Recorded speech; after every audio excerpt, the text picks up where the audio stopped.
सो अब इस वीक में मार्केट में गिरने की पॉसिबिलिटी तो बहुत कम लग रही है बिकॉज़ मार्केट ने अपना ब्रेकआउट पूरी तरीके से सस्टेन किया है और लोअर टाइम फ्रेम पे भी कोई शॉर्ट बिल्डअप का सिनेरियो देखने को नहीं मिला। सो लास्ट वीडियो में हमने डिस्कस करा था कि आज के दिन अगर मार्केट में डेली टाइम फ्रेम पे एक छोटा-सा रेड कैंडल मिल जाता है तो वहाँ से शॉर्ट के सिनेरियो बहुत अच्छे बन सकते हैं। बट मार्केट ने ऐसा कोई भी सिनेरियो क्रिएट नहीं किया। इनफैक्ट जो लास्ट वीडियो में हमने लोअर टाइम फ्रेम के बिहेवियर को डिस्कस करा था जो नीडेड था for a short buildup scenario वैसा भी सिचुएशन यहाँ पे कंफर्म नहीं हुआ। इवन दो मैं एक्सपेक्ट कर रहा था कि वो शॉर्ट कंफर्म हो जाएगा बट ऐसा नहीं हुआ। लोअर टाइम फ्रेम पे जो कंडीशन हमने कल डिस्कस करा था कि अगर मार्केट बाइंग साइड जाता है और कहीं से सेलिंग डोमिनेशन हमें देखने को मिलता है, तो उसके बाद मार्केट को उस हाई को टच नहीं करना चाहिए, अदरवाइज़ शॉर्ट बिल्डअप का सिनेरियो इनवैलिडेट हो जाएगा।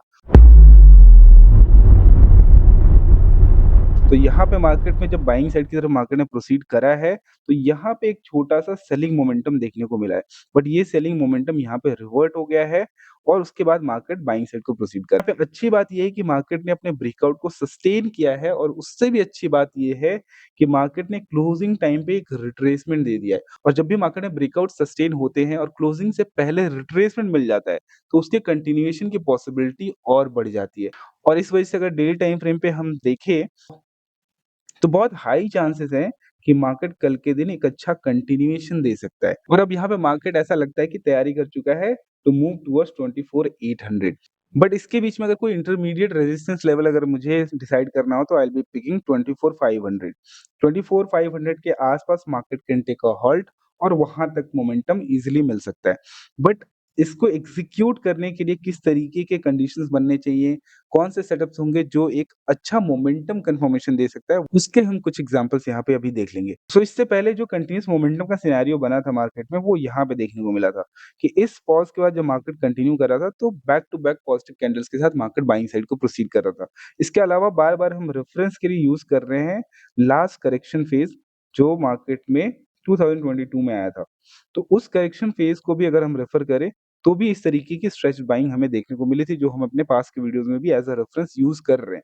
तो यहाँ पे भी देखेंगे तो यहाँ पे भी जब मार्केट ने अपने रेजिस्टेंस के ऊपर सस्टेन करा था, फिर फॉलो थ्रू कैंडल भी एक मिला था हमें। अब यहाँ पे देखेंगे तो इस ओवर स्ट्रेच बाइंग में भी क्या हुआ था, जब मार्केट ने अपने रेजिस्टेंस के ऊपर सस्टेन किया था, लोकल रेजिस्टेंस के ऊपर और यहाँ पे गैप के साथ ये रेजिस्टेंस भी निकल गया, तो यहाँ से भी बाइंग यहाँ पे स्ट्रेच होती हुई दिखी थी। और यहाँ पे भी जो भी नेक्स्ट रेजिस्टेंस एरिया था बेसिकली, मार्केट वहाँ तक तो प्रोसीड किया ही था। और इस स्ट्रेच बाइंग में जनरली मार्केट जो लास्ट सेलिंग सेंटीमेंट जहाँ से क्रिएट हुआ था, वहाँ तक का टारगेट हमें देखने को मिला था। और ऐसा ही बेसिकली हमें अभी लास्ट के बाइंग फेज़ में भी देखने को मिला है, जहाँ कंटीन्यूअस बाइंग के साथ मार्केट अपने लास्ट रेजिस्टेंस एरिया तक पुश हुआ था, राइट? तो अब अगर यहाँ से ब्रेकआउट सस्टेन करा है, तो जनरली पॉसिबिलिटी यहाँ पे बहुत बढ़ जाती है कि मार्केट फिर यहाँ से नेक्स्ट रेजिस्टेंस एरिया तक पुश हो सकता है।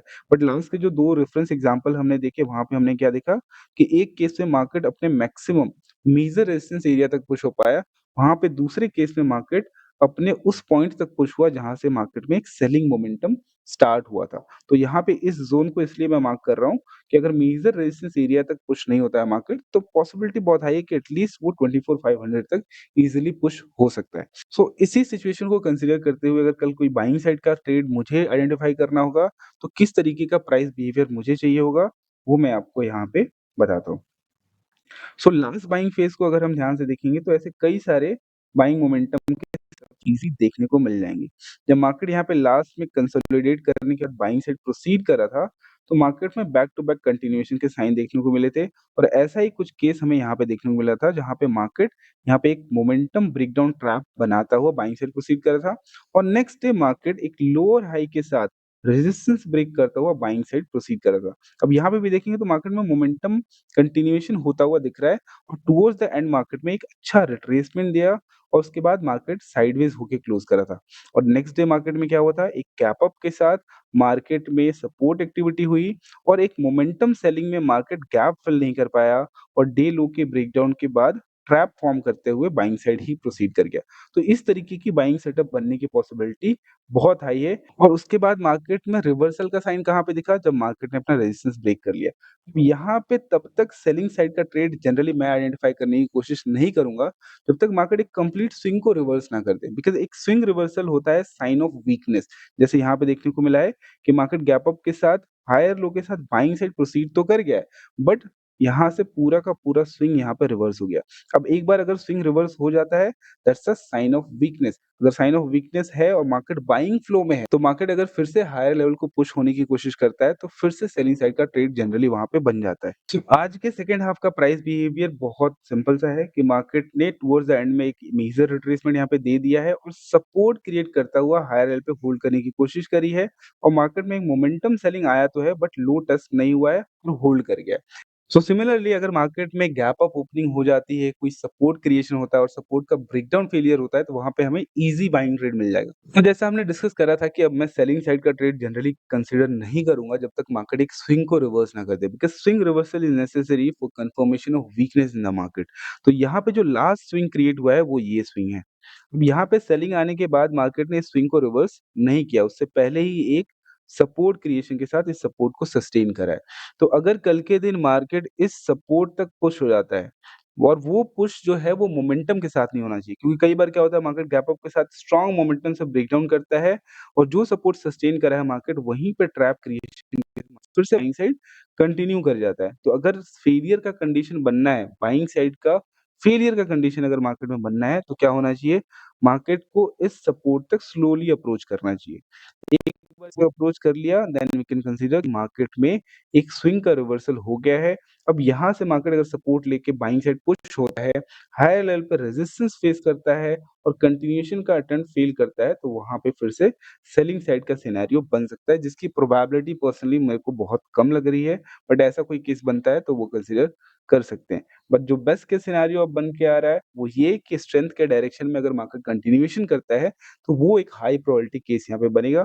तो एक रेफरेंस केस हमने देखा, उसको बेसिकली इस तरीके से डिकोड कर सकते हैं कि अगर मार्केट ने ब्रेकआउट कर दिया है, उस केस में अगर कोई सपोर्ट सस्टेन कर रहा है, तो उसका मोमेंटम ब्रेकडाउन की पॉसिबिलिटी ज़्यादा है। अगर फेलियर के केस में हमें ट्रेड मिलता है, तो बाइंग कंटिन्यूएशन में मोमेंटम बहुत अच्छा मिलेगा। उसके अलावा अगर बाइंग साइड का कोई केस बन सकता है, तो मोस्ट प्रोबेबली अगर मार्केट ओपनिंग के साथ ही बाइंग साइड प्रोसीड कर जाता है, तो फिर कोई रेजिस्टेंस क्रिएशन के बाद अगर मार्केट बाइंग साइड प्रोसीड करता होल्ड करता है और कोई डिप को होता है, तो वहाँ पे कोई भी लोकल रेजिस्टेंस के ब्रेकआउट पे we can take a bullish trade.